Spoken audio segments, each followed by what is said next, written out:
Thank you for listening to this PodcastOne production. Now available on Apple Podcasts, PodcastOne, Spotify, and anywhere else you get your podcasts. The following program is a PodcastOne.com production. From Hollywood, California, by way of the Broken Skull Ranch, this is the Steve Austin Show. Give me a hell yeah. Hell yeah. Now, here's Steve Austin. I'm talking to Phil Keoghan. He's sitting right across the table from me at 317 Gimmick Street. That is my podcast location, Phil. I love it. Hey, man, award-winning host of an award-winning show, The Amazing Race. Yeah. But we're here to talk about the documentary you just made, and you recreated the 1928 Tour de France. And you being from New Zealand, which we caught on record here. Yeah. Obviously, that was a few of the reasons, or one of the reasons you decided to recreate this to the 3 Australian guys and 1 New Zealander, Yep. who were the first English-speaking people the first English-speaking people to participate in a Tour de France. It was the first English-speaking team. I found out that there were some English-speaking riders, in fact, a couple of Australians, no New Zealanders, but there were some Australians that went and rode. I guess back in the day, and the Tour de France started in 1903. Amazing history, like incredible history, this race. It was started by a guy by the name of Henri de Grange, and he came up with this idea for the race as a way to sell a newspaper, really, because he thought, hey, I can take this race out around France. People will want to follow it in the newspapers or go to all these little towns. And I just have been, over the years, become so fascinated with these athletes, and I'm always fascinated with people. I mean, you're somebody like that. You know, people who take it to extreme when it comes to physicality, mental toughness, you know, just going to the borders of pain and suffering. I don't know what it is about it. There's something about it that really fascinates me. I love where people have gone, you know, what people are prepared to do in order to achieve something. And so when I read this book about the first English-speaking team and this one New Zealand guy who I'd never heard of, and 3 guys from Australia, I'd heard of Sir Hubert Opperman, but I hadn't heard of the other 2. And then I realized that they'd traveled halfway around the world to go take on what many consider to be the toughest sporting event on earth. I was like, man, this is such an interesting story. Like, complete underdogs turn up in Europe against the best riders in the world who looked down at them because they were from some country way down at the bottom of the world. Like, what are you doing here? They didn't think they had a chance. Not a chance in hell. Not a chance in hell. And even their equipment, like the bikes they were riding, they were antiquated by European standards, because in Europe they had the latest, greatest, even though those bikes were super heavy in 1928. When the Australians turned up, their bikes were way antiquated compared to what the French had. Right. So they turn up, they see these guys, and they were like, come on, please, what are you doing here? Yeah, but let's tell a little backstory here, because the director on my show, Broken Skull Challenge, you and him are good friends. Yes. So you came out to our set. And I met you, what was it, a year or 2 ago? It's about a year ago. So you'd already ridden this. And I love your show, by the way. Oh, thank you. And that's part of the reason I wanted to come out was, again, I've always been fascinated by people being tested, and I love following your show. And I love your attitude towards them. And the thing that makes that show work to me is that you are a legit tough guy who has put your body on the line for many, many years. So when you are telling these people, hey, dig in, go deeper, you know, you got this, it's real, it's legit. It's, you know, you are the real deal. And the show, it comes across that way. And, man, you have had some matchups that just are so captivating. Yeah, and it was, I guess that, you know, when I came up with the idea for the show, just due to my background with athletics and then my background in professional wrestling, I mean, tough is tough. It's a different kind of tough. You know, I don't submit myself to the WODs or the Spartan races or the obstacle course racers, the stuff that those guys do, but a career that was built on toughness. And from what I'd seen on TV, I thought this would be something that I would want to host. And so we pitched it to CMT. They said, hey, man, we really like it, so we're out there doing it. But you came out to visit the set. We started talking about, you know, you riding over there, and we started talking about some of the shortcuts guys were taken back then in 1928 to help them perform during the tour. And I want to cover some of those, but that's when you and I first met. And when you told me those stories, I was like, God dang, Here's the thing, man. I'm 52 years old. Yep. Everybody knows about the Tour de France. Everybody knows how tough it is. Well, I thought I did, but I really didn't. After watching your documentary, watching you ride it from now on, and the tour's going on right now, as you know, but I'm following it, and I'll follow it from here on out because from the footage of what I saw you guys with the old footage that you put interspersed with what you guys were doing, I'm like, man, I'm hooked because I had no idea that those guys were riding on dirt roads, gravel roads, whatever, way back in the day with the gear system. If they wanted to change gears, they'd have to take the wheel off the back of the bike, change it by hand. It's not like today's technology that everybody's riding, but just how tough it was. And then seeing the distance, a couple of those, what was the longest segment? Was 217 miles? We had seven stages over 200, but 200 miles. So the bikes, to start off with, the bikes are twice as heavy as a modern bike. Like you said, they have no gears. They're heavy steel bikes. We decided that we would retrace the tour on the same type of bike, right? So going from riding a modern bike and then going and riding one of these bikes, ergonomically, they're not very comfortable. I couldn't get really set up properly. I had a frame that was too small for me because they used to ride with the seat post maybe just an inch and a half off the top tube. I had mine built maybe 8 inches because I'm quite tall. I'm about 6 foot tall. And I was a sprinter at school. You know, I played rugby. I was like the equivalent of a wide receiver. I could run really fast. I wasn't a very big guy, but I could go fast. And I was short burst, short distance kind of a guy, kind of a little wiry kind of fellow. Not somebody who I never imagined I would be riding 7 stages over 200 miles. But the thing of those 7 stages over 200 miles was not so much the distance, it was the altitude that we were climbing. So when you're climbing, one stage we had the death stage, it's called. It was 200 and something miles, but it was 20,000 vertical feet. So when you're moving up a mountain at 5 miles an hour and you're climbing hour after hour and you realize you've ridden 2 hours and done 10 miles and you've got to do 200, it messes with your head. So one of the things that fascinates me about any sport and about just toughness in general, and you know, I've been working on working up a show since 2006, which is really based more around mental toughness. I'm more fascinated with mental toughness than I am with how strong someone is, how fit they are, you know, what amazing athletic things they can do.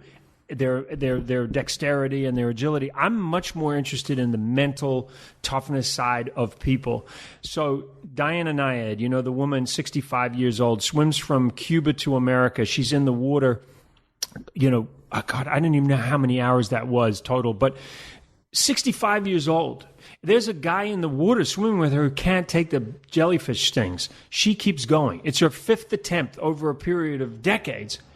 And she comes out of the water swimming. Now, is she stronger than most guys? No. Is she fitter? Not necessarily. She's fit, but it's the mental toughness thing. So the Tour de France, and what I've always been fascinated with, is just these guys go to a place mentally that is so far beyond anything that mere mortals can imagine. I wanted to dabble a little bit in that. I wanted to go to that place. And that's what really drew me to tell the story from the inside, meaning push my body to a point where I just did not know. Wow, I was hallucinating, actually. I wasn't even in a place of being able to register whether I should stop or not, you know. But I love that the human spirit and that drive that humans have to just keep going, that mental toughness side, that to me is the difference between a good athlete and an amazing athlete. Quick question before we get back onto the journey. You got online to try to find the bicycle that you were going to ride. Yeah. The only $ question I'll ask you is, how much did you have to pay for the 1928 bike? Well, that's a really good question. So the bikes that the Australasian team rode there's this very rare bike called a Rava Wonder bike. They don't make the bikes anymore, and it was a very small French company. I wanted to ride the same bike that the New Zealander Harry Watson rode in 1928. That, to me, was like the perfect storyline. I go find the bike. I pull that bike out of storage, get it checked, redo the bearings. I get on the same bike and I ride the same miles, and it does another tour. And I'm really close to him, because he's passed away in 1996. I searched for that bike for 2 years. There was an earthquake in Christchurch, New Zealand. The last time it was seen was in an old bike store in New Zealand. And after the earthquake, 80% of the CBD, the Central Business District in Christchurch, was demolished. And so they lost track of the bike.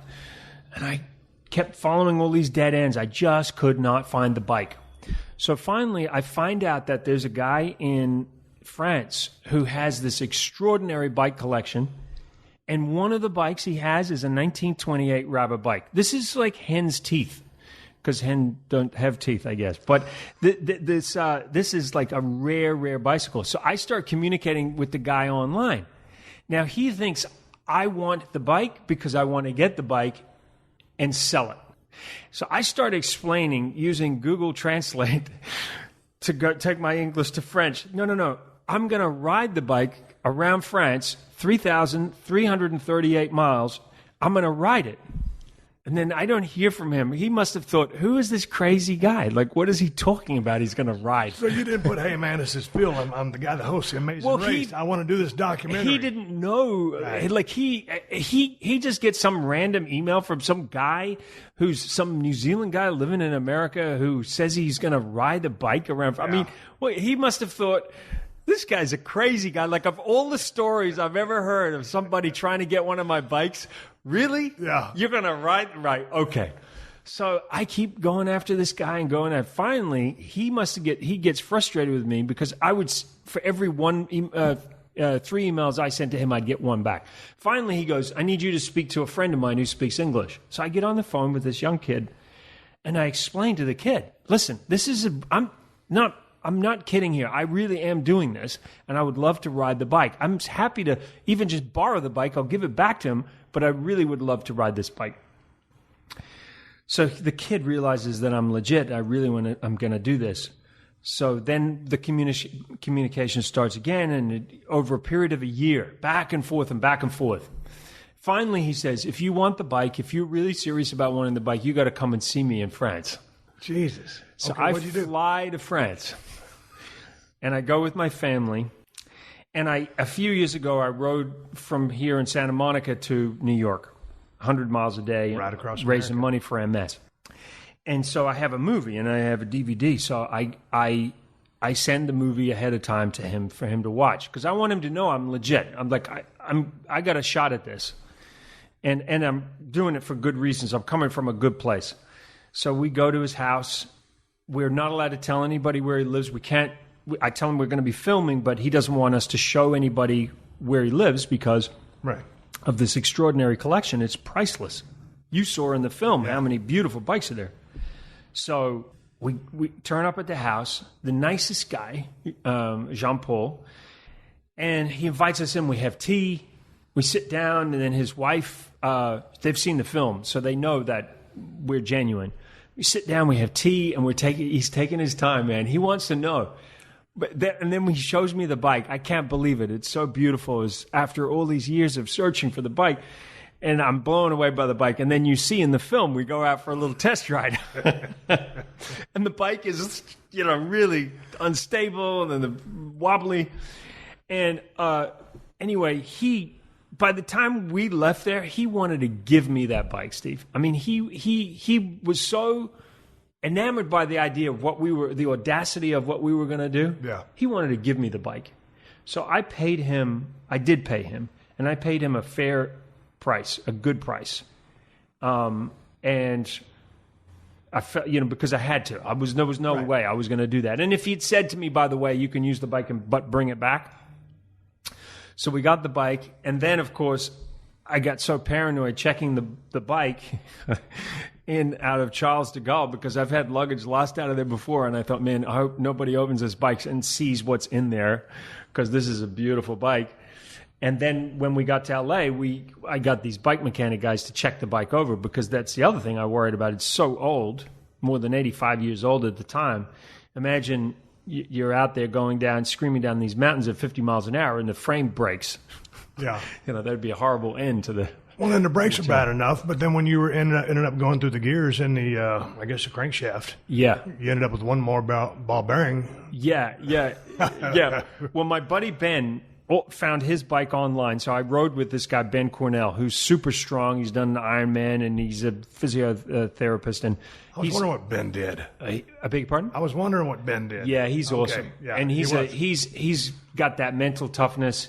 He would, like I'd have to. He would fall over off the bike before he ever gave up. And I needed a guy like that with me. Like I had to have no doubt that who I was going with would put their body into this like me and mentally just commit to whatever happens, we're doing this. Like we're not going to give up on each other. Did he do the ride across America with you? He did, yeah. So what did he say when you said, hey man, I want this, or this is what I'm thinking, because you've been working on this idea for a long time. Yeah. So what did he say when you pitched him?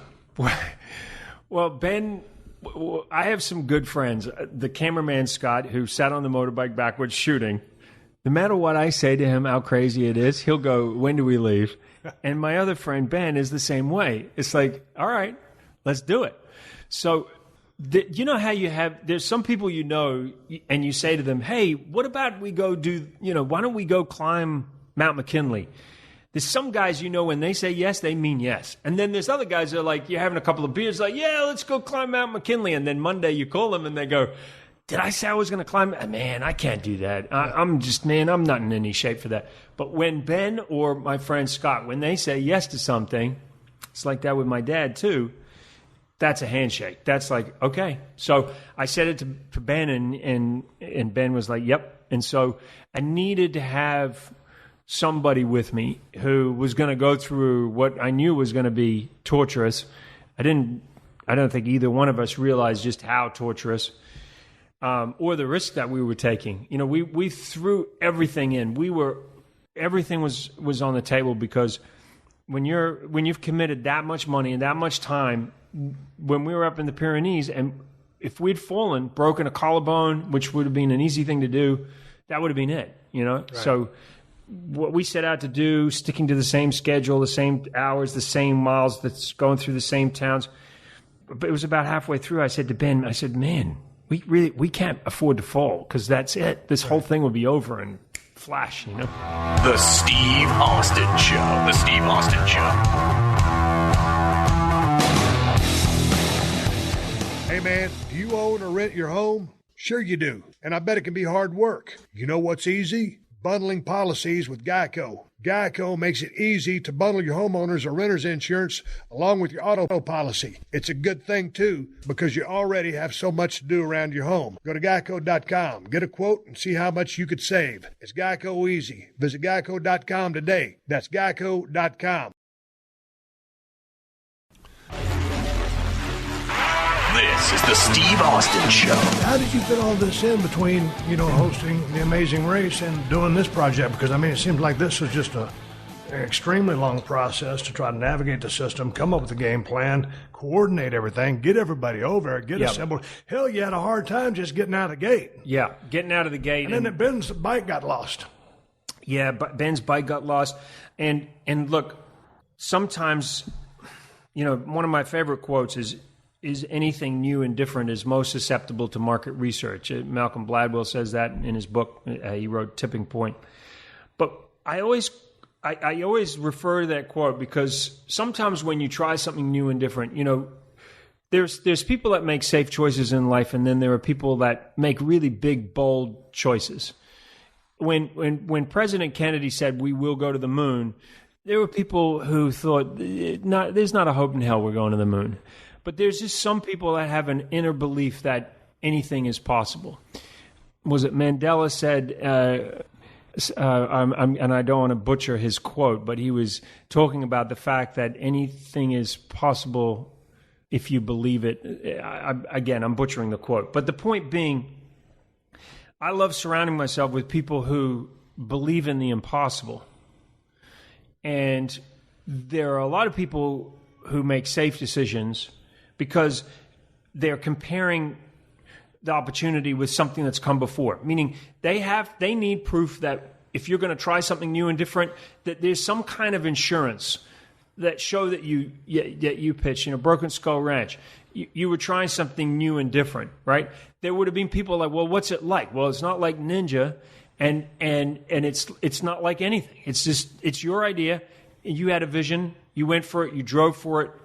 You made it work. You owned it. It was yours. It was new and it was different. And thankfully, people around you believed in you, and you need that, right? And you made a success out of your show. So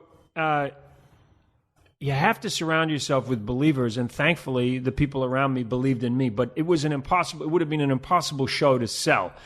You go in and you say, oh, I've got this idea for a film. Oh, yeah, what is it? Well, I'm going to get a 1928 Tour de France bike that weighs twice as much as a modern bike. I'm going to retrace a 1928 Tour de France every mile, every road, going to go through all the same towns. Will you give me some money to go do it? Hell no. Are you nuts? What happens if you fall? Well, I haven't really thought that out. So the only way that this film got done was sometimes it's like Henny Penny, where they're making the bread. Sometimes you just got to go make the bread, and then when the bread's being in the oven and it starts to smell good, people come a-calling and go, hey, can I have some of that bread? But they don't want to help you grind up the wheat in the beginning. So my mom, my dad, my wife and producing partner, my best friend Scott, who sat on a motorbike 3,338 miles backwards, how he held focus in the middle of the night, shooting 23 hours. You and I, we've picked up a camera before. We know what it's like to look through a viewfinder. 23 and a half hours shooting straight, and the guy's still in focus. Y'all filmed the entire thing. Yeah. How many hours of footage did you end up with? We ended up with crazy. Hundreds of hours. Yeah, we cut it down to a 90-minute film, but yeah, hundreds of hours. You could have made it another 20, 30 minutes. I was totally hooked. Well, that's nice of you to say. Sometimes less is more, right? Agreed. Yeah, but we really we had the right team, but I will tell you, my mom and my dad, I couldn't have done it without them. It was incredibly grassroots on one hand, but then very groundbreaking on the other. The first documentary feature to use a 4K camera. Angino Lenses gave us or loaned us over $400,000 worth of beautiful glass to use. So it was a film of extremes. It was like mom and dad are helping out. My mom's doing the nutrition and my dad's driving the truck. And then over here, we got the latest, greatest technology. In the end, when we got out on the road, the thing that we didn't factor, Ben and I didn't factor, was, well, what happens when you take my dad, who's in his 70s, and he's driving a truck for 17 miles an hour, 12, 15 hours a day? What happens to that person? He can't train for that. But how hard would that be for anybody to just sit and drive a car at that speed? I never thought about it till you brought it up in a documentary because, like you said, they're going a couple of miles an hour all day long. All night long. And so we got to about the fourth or fifth day, and you saw in the film, and there was a whole other film about making the film. Yeah. We didn't put it in the film because it would have detracted from the main story, which wasn't even about us. It was about the team from 1928. But we got to a point one day, we woke up and Ben said, Phil, he said, you're in charge here, but let me tell you, you got to let everybody sleep in today, and we got to get up early, and you and I are just going to ride with no camera, no support. Let's do it old school. Let's just leave. We'll get 100 miles under our belts and let them sleep in, get up and have a good breakfast, because we were in a situation where we were going to have a mutiny, meaning the tension and the stress and the sleep deprivation was really getting to people. How did you deal with that? Well, because you're so locked in to that mental process that you're talking about? This was the hardest part of it, and you'll understand this because you've been a person who's been in front of the camera, and you can't bring any of that stress to your work, but there's always stuff that's going on behind the scenes. So you're making a film, right? And as a storyteller, I need to stop and meet people, and I need to tell certain elements of the story to tell the story. The other part of your brain is going, I got to ride 200 miles. I got a really tired crew. Every time I stop, 4 minutes I stop, I lose a mile on the road. So it's like a domino effect. It's like I have to stop. It's like you're caught in a catch-22 because I got to stop. I got to tell the story. But at the same time, I'm an athlete and I got to keep going. And then when you stop, your body cools down. Now you get back on a bike. And we're talking an average of 150 miles a day. And it's hard to put that into perspective for some people. But even on a modern bike, 150 miles a day, day after day after day after day, for 3,338 miles in a 26-day period, that's taxing on the body. I mean, that takes you to another place. And so, and I'm, when I did it, I was a 46-year-old guy. I mean, so, I was twice the age of these guys from 1928. In the documentary towards the end, I guess it was about when you guys were rolling credits, it was a picture of the two, was it Harry Watson? Yeah, and Sir Hubert Opperman. And Hubert Opperman. Before the race, after the race, they were just covered in dirt. It looked like those guys had aged 10 years in about 30 days. It was unbelievable. It looked like it'd been to hell and back. Yeah, and they really had, and that's the part that I find so fascinating about the Tour and the Tour history. What sport on earth have you ever seen where a guy will be ripping down a hill wearing basically underwear, lycra, fall off at 50, 60 miles an hour, get torn to shreds, and his first instinct is get back on the bike and keep going because he doesn't want to miss the time cut. It is an insane sport. I don't want to point the finger at one particular sport, but, you see these guys playing soccer sometimes, and then you see the replay. They haven't even been touched, or maybe they've been tapped. Yeah. And they're on the ground rolling around, faking it, doing a Hollywood. I'm like, dude. And you could look at a cyclist, and some of these guys are a $130, $135, the best climbers. Right. Contrasted with maybe the biggest guy might be maximum 175. That would be max. And that's a big rider. But these guys are tough mentally and physically. I don't know if you saw a few years ago, there was an accident where a car swerved in front of a little group, and a guy went into a barbed wire fence and ripped himself to shreds. The guy got stitched up and continued riding. There are guys who break a collarbone. You know how painful that is.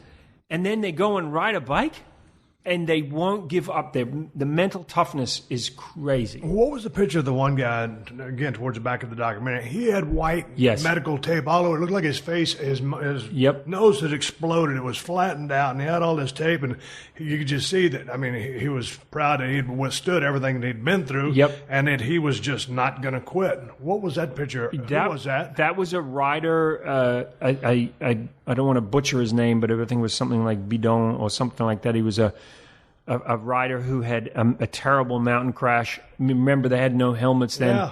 The brakes were marginal. Most of the roads were unsealed. We struggled to keep up every day, riding on beautifully manicured roads, beautifully sealed roads. So these guys, they're screaming down mountains, riding essentially like mountain biking, but down these things with sheer drops, 3,000 feet drops. So this guy just came off, and here's the crazy stat. So the Tour de France has been going since 1903. It stopped a little bit during World War I, stopped a little bit during World War II. But it's this long-standing race, I believe the toughest race on earth. So in 1928, they had the highest attrition rate of any Tour de France in history. 168 riders started, and 42 finished. Now, you think about that. Today, a few riders won't make it, but this race back then, the Tour de France then, where there were 1,000 miles longer than they are today. And I don't want to take anything away from the riders who are riding today because they are extraordinary athletes. However, all I'm going to say was they designed this race so that people wouldn't finish. Right. Today, they design the race so that they have great sprints and they have great finishes and they have great mountains. They don't design the race so people won't finish. But this masochist who came up with the Tour de France, Henri de Grange, his goal of the perfect Tour de France was only one guy gets back to France. That would be his perfect race. You got to explain to me a little bit of the strategy as far as racing as a team, because these four guys took off and they had to ride a boat. Yes. A ship. Yep. All the way overseas. One set of rollers on the boat for training. And they were on that boat or on that ship for 6 weeks. Yeah. You flew over in 12 hours. Yep. Okay, so they get there, so they're supposed to have a support team of 6 extra guys, so they have a 10-man team. Exactly. Those guys didn't show up. Didn't turn up. Okay, so this is just the 4 of them against the world, and everybody there has a 9 or 10-man team. Yeah, and here's the crucial part that you bring up. 15 of the 22 stages in 1928 were team time trials, which means instead of it being a mass start where the whole peloton goes out and they race and there are other riders around you that you can draft behind, they were team time trials. What that means is they would start them in either minute increments or 2-minute increments. You're not allowed to draft in a team time trial behind another team. You have to draft behind your team. So 15 of the 22 stages were team time trials. They're 4 guys. So if they shared the work equally, when you're on the front of a peloton, you're doing anywhere upwards of 30% more work sitting on the front. Just because you're pushing air. You're on the front, you've got to go into that headwind, or even without a headwind, even if there's no wind, you're creating wind, you're working about 30% harder than anybody behind. So 4 guys are sharing, let's say it's totally even, and it wasn't because there were some riders who were doing more work than others. Opperman and Harry Watson were the stronger guys. Let's say it was even. That means that they're doing 25% of the work to get from point A to point B. Now, if you've got 10 guys, that means you can divide it up 10 ways, so you're only doing 10% of the work. Now, that has such a dramatic effect on the energy that you're using up over a 3-week period that everybody, the press, everybody said there's no way that 4 guys have any kind of chance of going up against the best riders in the world when they've got 10 guys. No way in hell. So they defied all odds. And here's the other important thing that you have to remember. The press wrote them off. A lot of the riders wrote them off. But the French people remembered the Anzacs, the New Zealand and Australian soldiers who fought in World War I in France. This is only 10 years after World War I. So 10% of the entire New Zealand population, this is staggering, 10% of our entire population were in France fighting the Germans in World War I. Wow. So I have relatives buried in northern France. Most New Zealanders have relatives that died on French soil and dug trenches. And we were, as far as the English were concerned, we were like the working class, low on the totem pole soldiers. If you ever saw that movie Gallipoli, where I lost a number of relatives who were shot down in the surf by the Turks, I mean, it was a massacre, absolute massacre. The French people never forgot that. They never forgot those New Zealand people. And in the film, you'll know that I pay tribute to one of my relatives who went up and over the wall and liberated this little French town.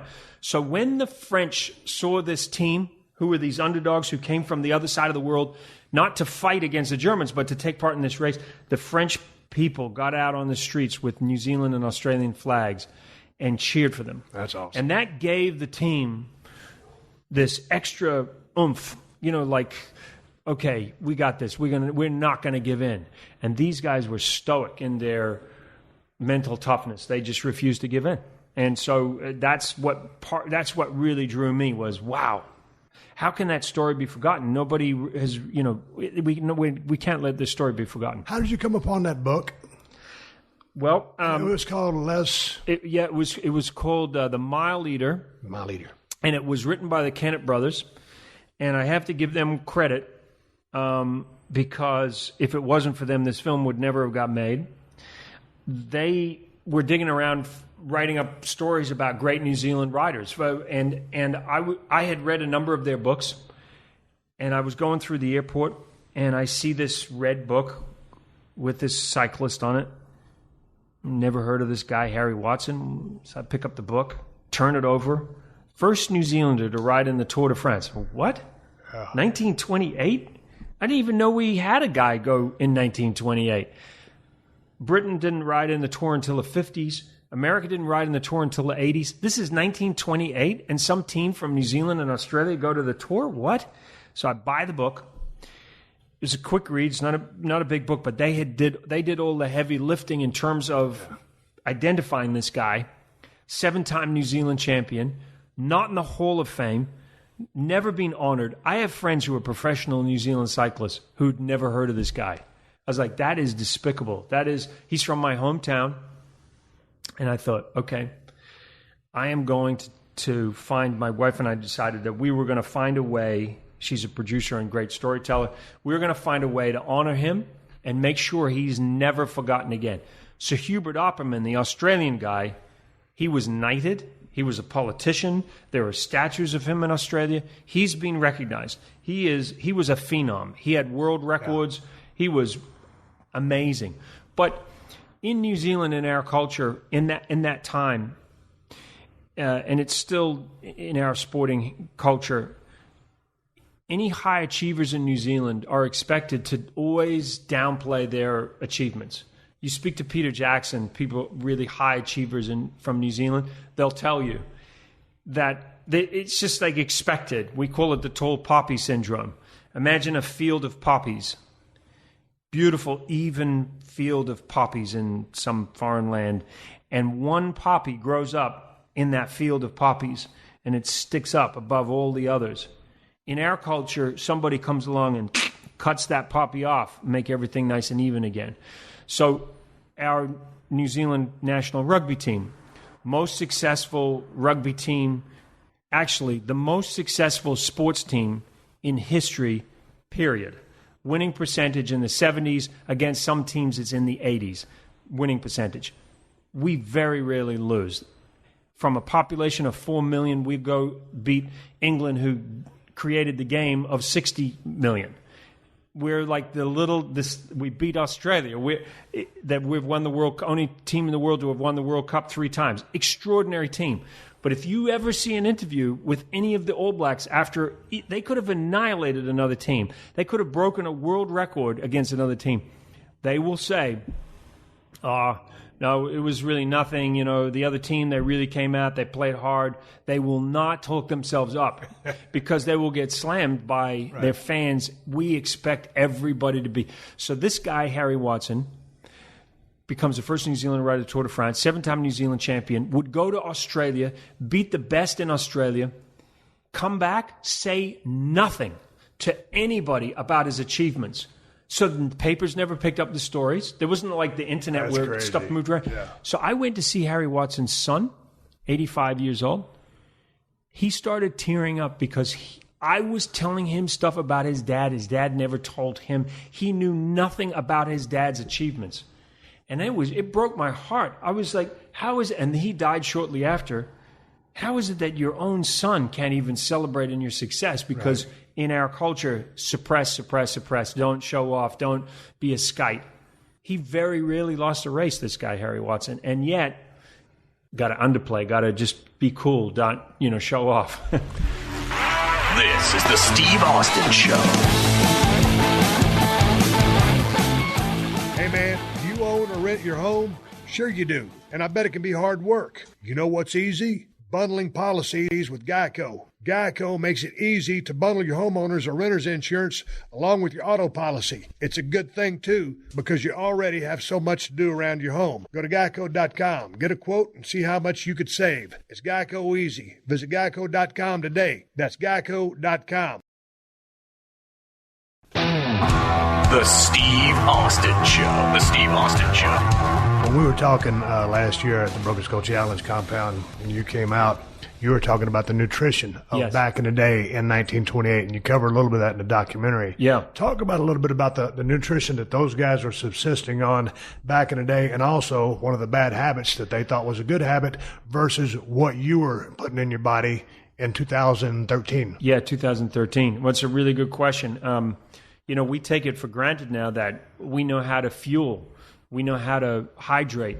We know what electrolytes are. I mean, you speak to any kid in high school, they know what electrolytes are. They know what carbs are. They know how to fuel their bodies and prepare for sport. The understanding of nutrition in 1928 was so barbaric. There were people who rode without drinking because they thought, I need to train my body to get used to not drinking. And you probably, I mean, you and I are old enough to remember guys who, I come from a working class family in New Zealand, and I remember the old guys, when I was a kid, the old guys would be like, you don't need to drink, don't drink, that's bad for you, you train your body, and your urine would be almost black, Well, their urine was black. They didn't understand about taking in nutrition. They didn't have good nutrition. They had raw eggs, chocolate, bread. Some of them drank wine even. They didn't understand that alcohol was a diuretic and that was actually dehydrating them. That made them feel good. Yeah. And they would do these raids in the towns. They don't have that tradition anymore, but back in the day in the Tour, when your town got picked and the Tour de France came through town, if you got a chance to be raided by the riders who came through town, they wanted you to come in and raid all this stuff. But anyway, so they just didn't understand the idea of nutrition, so they would bonk terribly. And they were riding so far, and they were pushing their bodies so far. And the other thing they had to deal with was just their immunity getting run down. I mentioned that the roads were unsealed, so all the dust would get in their sweaty clothing. Then that dust would get in between their clothes and the skin. Then it would become like sandpaper. Then it would get sore. Then they would get these infections. And so their immunity is low, and they're getting these infections. And so they just get run down, like totally run down. They wouldn't understand about getting themselves back, into a recovery mode or a recovery drink. They didn't understand any of that. Well, a lot of the guys were smokers because they thought that opened up the lungs. Well, even President Ronald Reagan used to do commercials for Lucky Strikes. Wasn't it Lucky Strikes? I can't remember. But I know it wasn't that long ago that people were saying that smoking was good for you, and yeah, absolutely, that it opened up your lungs. Took a little while for us to get past that whole thing, but there's a famous photograph from 1910 where there's a rider riding with a cigarette. Yeah, they thought it opened up your lungs. I just can't imagine a guy going through the death stage and gets to the top after 217 miles and he checks in and he's just sitting there and inhaling the cigarette after all that. I mean, I can't imagine running 217 miles in a couple of months. That's just me. Yeah. But it's absolutely insane. So how did you train for this? Because I want to get back to what you subsisted on. Yeah. Well, I just wanted to mention one other thing with the nutrition and also the stimulants. Cocaine was legal at that time in the early teens and through all the way. I'm not sure if it was legal in 1928, but it was certainly legal through the teens. They used to take cocaine and they would put raw cocaine in their eyes to seize the muscles open, because these guys were hallucinating. They were riding to that point where their mind was, they were losing their mind, and they'd somehow managed to find a way to just keep on going. They would take cocaine and butter, and they would rub the cocaine and butter together and rub it on their thighs to stimulate their muscles. They would take caffeine enemas and insert those and get an instant caffeine rush.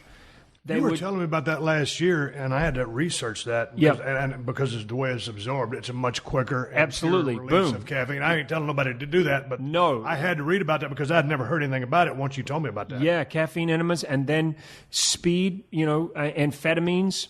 All of those things were taken and have been taken, not just in cycling. I mean, you go right back, taking stimulants, some performance-enhancing drug, it's across all sports going way back. I mean, going back to Roman times, people would take certain herbs and certain things as a way to stimulate.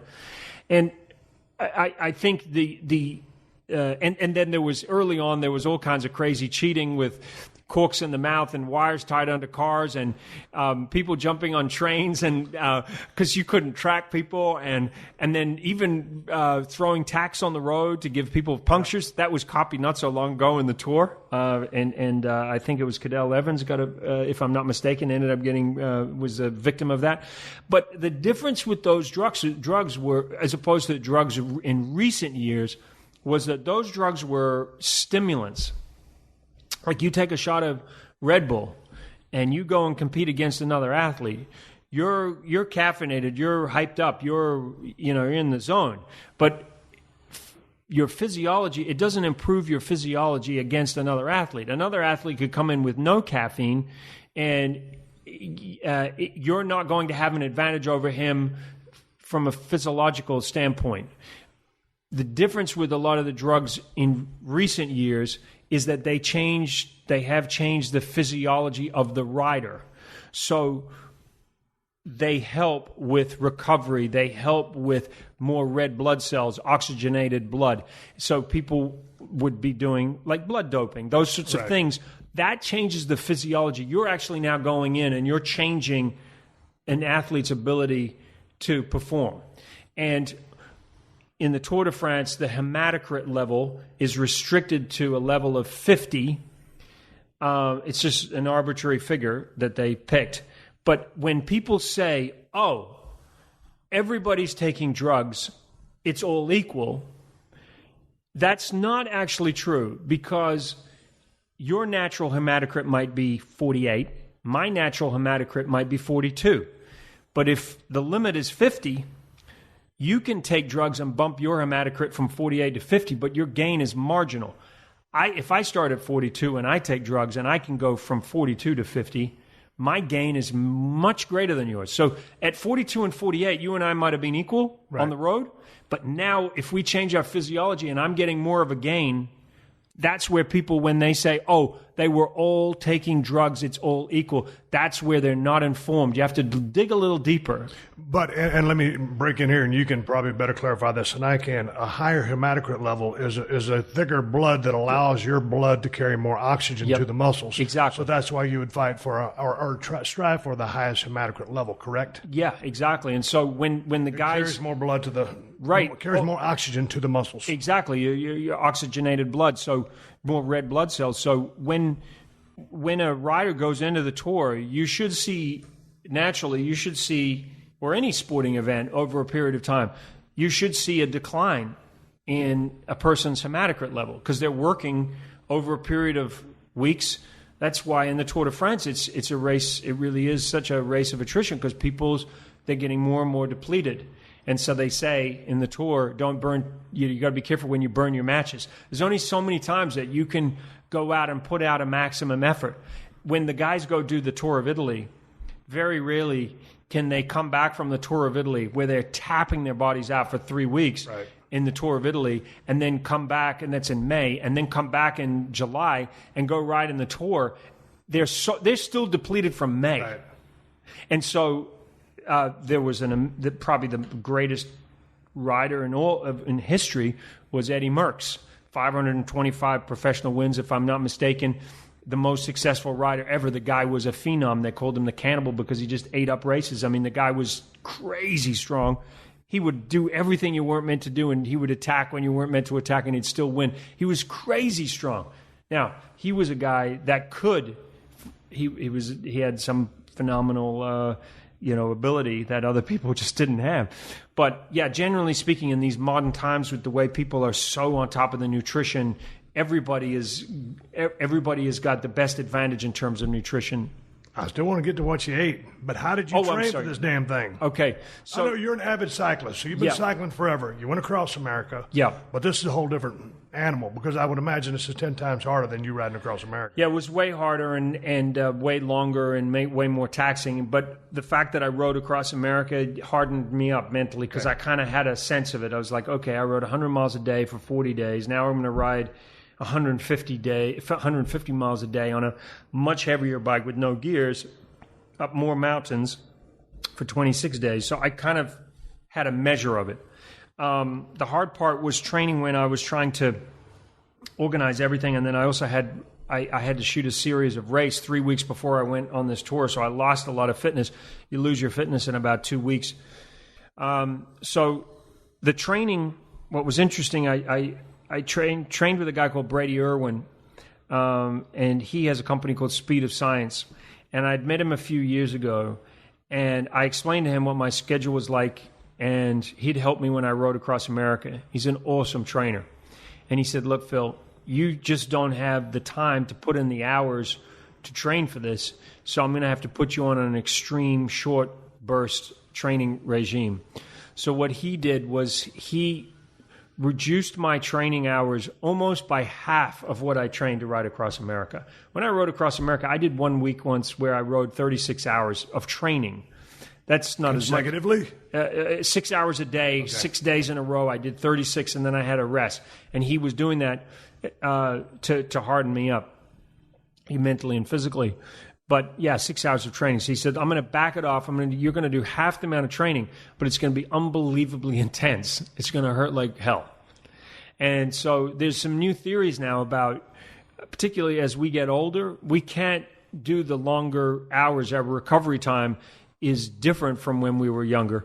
So he would give me these rides where they would be shorter, 1.5, 2 hour rides, maybe 2.5 hour rides, where I'd go do drills at maximum effort, so right on threshold.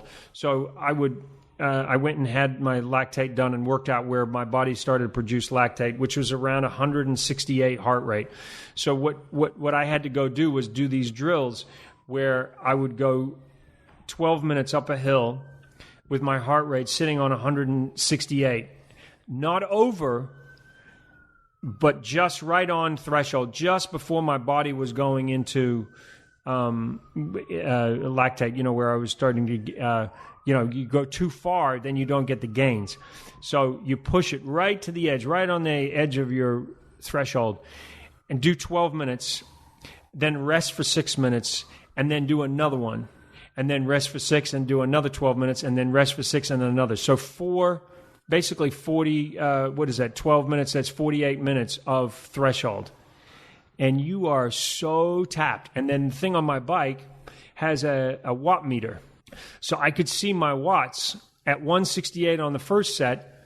I would see a certain number of watts. And then on the next one, I'd still be at threshold, but it'd be slightly down, and it would slowly drop, but maybe by 7 or 8 watts. Right. And then the next day, I come back, I do exactly the same thing, but 10 minutes, 5 minutes rest, 4 sets. Then the next day I come back, do 9 minutes with 4 minutes rest, and do those, and 3 days, and then rest, like a recovery ride. Right. And over a period of weeks, I started to see, at the same threshold, doing the same sets, I started to see my watts, my power, go up.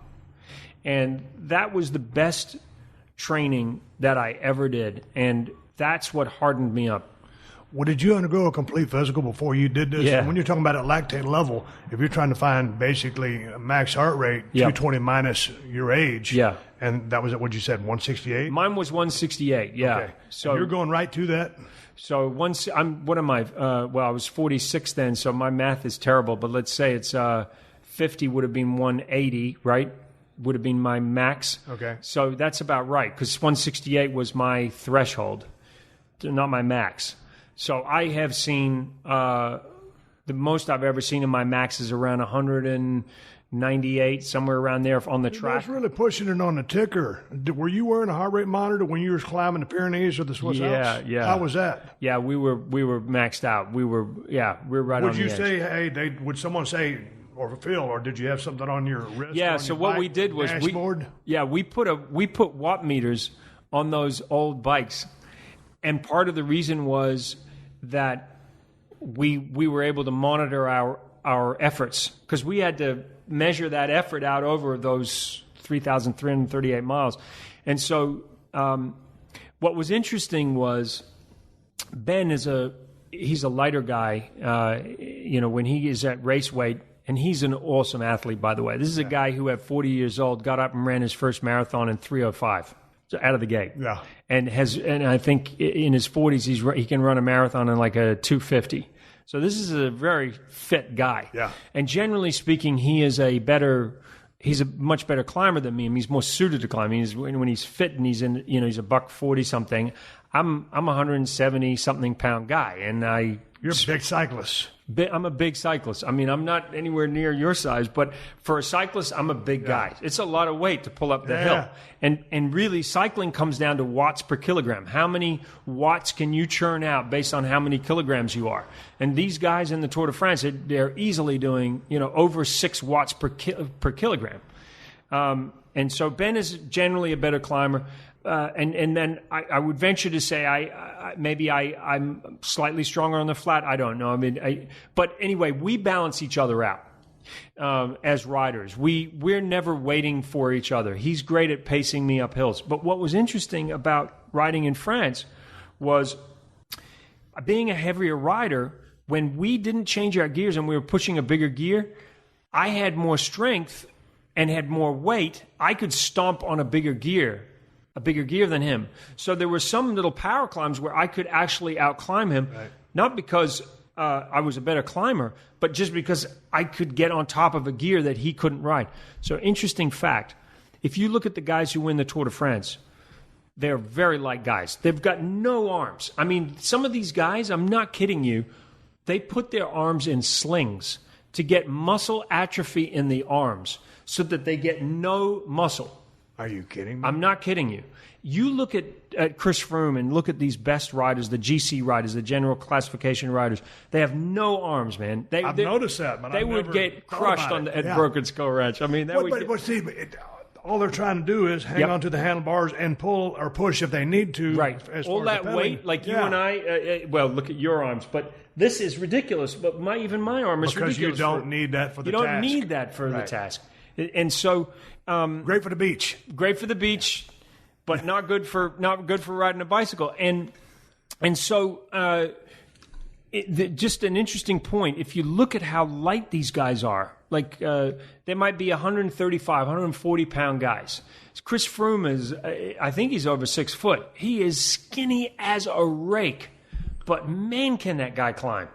And interesting point, in 1909, I think it was, the guy who won the Tour de France was a guy from Luxembourg. He was 190 pounds. Wow, that's like a sumo wrestler. In 1909, he was 190 pounds, and he won because when they got to the hills, he could stand on top of this huge gear. He was a monster of a man, and stand on the gears and go up the hill much further than any of the other guys. So he'd just burn them off. So every pedal stroke, he might be getting, let's say he got 65 inches. You know, they talk about gear inches, which means how far do you go with one revolution of the pedal. So let's say he had a 65-inch gear. He's going 65 inches on every pedal stroke. But let's say some light guy, he's 135, changes the gear, and his pedal stroke, he can only push 45 inches. Every pedal stroke that big rider goes. So I found when I came back to L.A., I went for a ride with a friend of mine. It was a three and a bit hour ride. It's a ride called TOTS. It's Topanga, Old Topanga, and Stunt. It's got, I don't know how many thousands of feet of climbing. I went for a ride with him. We got back to have coffee, and he said, "Man, do you know what you just did?" And I said, "No." He said, "You just rode your modern bike around TOTS, and you never changed your gears once." I was so happy to be back on this super light bicycle, but I forgot that I had gears. I never changed the gears. This has been a Podcast One production. Download new episodes of The Steve Austin Show every Tuesday at PodcastOne.com. That's PodcastOne.com. Good morning, good afternoon, and good night. And welcome to T-Pain's Nappy Boy Radio Podcast. The most fun you'll ever listen to while you're folding your clothes. Now let's get this straight. This is not your average podcast. T-Pain's Nappy Boy Radio is super fun, super crazy. It's pretty much an in-your-face conversation. That's the good thing about us. We don't do interviews. We do conversations. All of my guests, all of my co-hosts, we chill. We drink, we play games, we have the song of the week, we have the creative curse word of the week, as long as you're having fun as our guest. Speaking of guests, each week I'm going to go through my whole contact list and dive head first into the world of music, gaming, exotic cars, tech, strippers probably, doctors probably strippers that are only stripping so they can pay for tuition to become a doctor. You never know. My wife is a certified bartender. She'll make you a drink while you're here. We'll get you drunk and make you play VR after. It's a lot going on. But that's what it's all about over here at T-Pain's Nappy Boy Radio Podcast. See you soon, baby! Support for this podcast comes from Pluto TV. Need an escape? Drop into Pluto TV for a world of free TV. Stream hundreds of channels and thousands of movies and shows all for free. Yeah, free. No subscriptions, no fees. Imagine 24/7 channels of Narcos, CSI, Star Trek, Survivor, and everything else from hit movies to binge-worthy TV shows, the latest news, live sports, comedy, and more. What are you waiting for? Download the free Pluto TV app for Android, iPhone, Roku, and Fire TV and start streaming now. Pluto TV. Drop in, watch free. Yo, what's good? It's your boy, Big Brother Jake, a.k.a. Jake Warner, my government name. Check it out. I host a show called the Big Brother Jake Podcast, and I've taken my talents to the biggest and baddest platform on the planet. That's right, baby. PodcastOne. My show is unique as I talk about everything. Life, sports, entertainment, being a single dad juggling several jobs. I'm a hot mess, but it's damn entertaining. Subscribe and review now on Apple Podcasts and listen on PodcastOne or wherever you get your podcasts.